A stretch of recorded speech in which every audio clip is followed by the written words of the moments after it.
Mas, senhor presidente, nós tivemos na última sexta-feira uma mobilização nacional chamada de Bike para o Trabalho, que era uma tentativa de sensibilização da necessidade de os governos pararem de enxugar gelo nas suas políticas de mobilidade urbana. Porque insistir na lógica de superar a crise da mobilidade urbana no país pelo caminho do transporte individual motorizado é efetivamente enxugar gelo. Cada vez que o governo constrói um viaduto, ele gasta milhões de reais e aqui no Amazonas demora em média 3 anos para construir um viaduto. Em 3 anos são licenciados em Manaus aproximadamente 150 mil carros. O que significa que quando inaugura o viaduto ele já não serve para nada, porque já tem 150 mil carros a mais em circulação. Portanto, os governos precisam imediatamente inverter a lógica da mobilidade urbana para valorizar o transporte coletivo, ainda que socorra em detrimento do transporte individual, e para valorizar os mecanismos de deslocamento individual não motorizados. Recuperar as calçadas da cidade, arborizar as calçadas, para que os pequenos deslocamentos sejam feitos a pé, e construir ciclovias, ciclofaixas e ciclorotas, para que as pessoas que façam a opção pela mobilidade, pela bicicleta como meio de transporte, tenham segurança. Infelizmente, alguns insistem em negar sob o argumento de que Manaus é muito quente. Ora, os deslocamentos para o trabalho são feitos em regras antes das 8 da manhã ou depois das 18, quando o clima já é mais ameno. E se alguém tiver uma dúvida, qualquer dúvida de que a bicicleta já é um meio de transporte para parcela importante da população, só é num canteiro de obra. Pode escolher qualquer canteiro de obra. Você vai ver os estacionamentos dos canteiros de obra lotados de bicicleta. Na sexta-feira, como forma de exemplo, eu vim de casa para a Assembleia de bicicleta.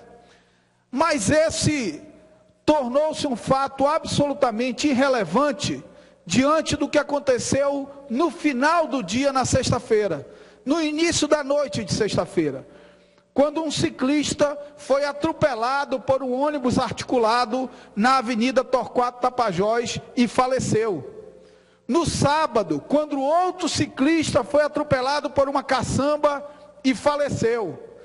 Até quando os órgãos de trânsito vão insistir em ignorar uma modalidade de transporte que hoje é responsável pelo deslocamento de centenas e talvez milhares de trabalhadores, na sua grande maioria humildes, que optaram pela bicicleta não por conforto ou por atividade física, optaram pela bicicleta para economizar o dinheiro do ônibus ou para sair do tormento de esperar um ônibus por horas para pegá-los superlotados. Portanto, é preciso reorientar a lógica da formação do condutor. O condutor tem que entender que bicicleta é um meio de transporte previsto pelo Código de Trânsito Brasileiro.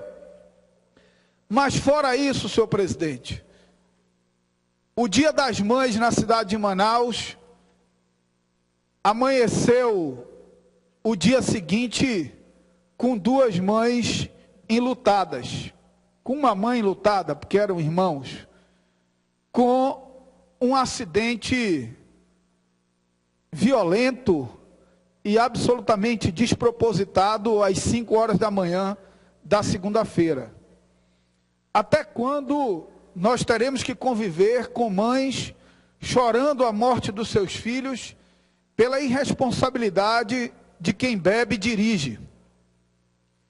E eu quero dizer que, simbolicamente, segunda-feira, o dia de um atropelamento que chocou Manaus, foi exatamente o dia que a presidente da República sancionou e foi publicado no Diário Oficial da União um projeto de lei do deputado Beto Albuquerque, hoje lei do deputado Beto Albuquerque, líder do Partido Socialista Brasileiro na Câmara dos Deputados, a Lei 12.971, publicada no Diário Oficial da União de ontem, que agrava as punições para os casos de atropelamento quando decorrentes de pegas ou de embriaguez no volante.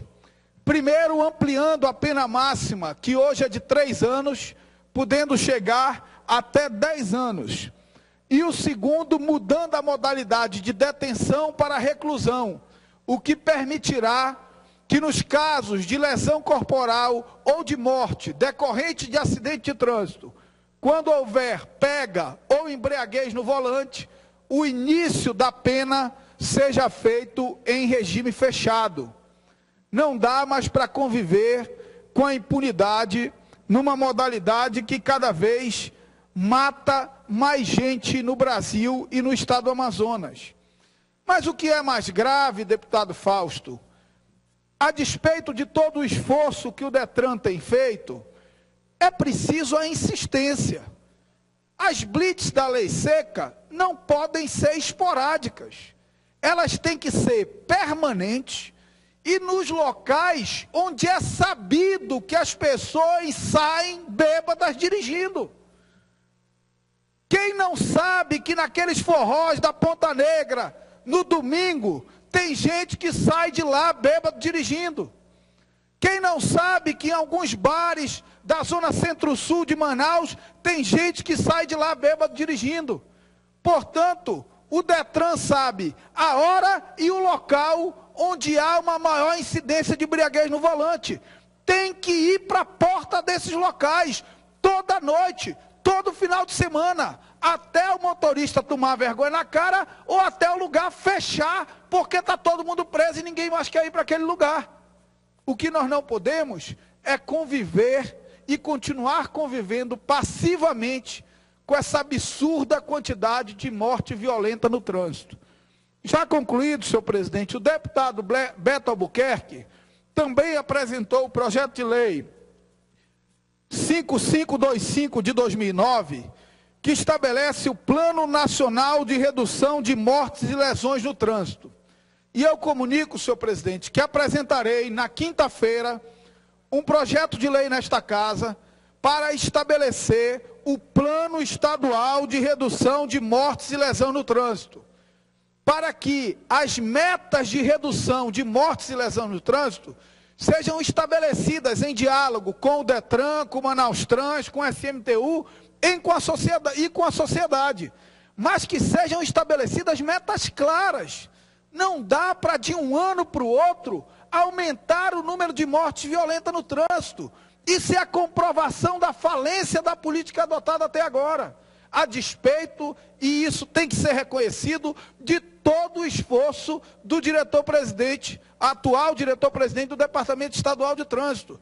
Esse esforço não pode ser só dele, é preciso um esforço sinérgico de todos os órgãos vinculados ao trânsito, é preciso um esforço de educação, é preciso um esforço de repressão, e para isso, o estabelecimento de um plano de metas, de um plano estadual de metas de redução, eu penso que é fundamental, porque nós teremos parâmetros para avaliar a ação e assim efetivamente conseguir diminuir essa quantidade de mortes violentas no trânsito, ocasionadas por excesso de velocidade, por embriaguez e por outros tipos de imprudência. Muito obrigado, senhor presidente.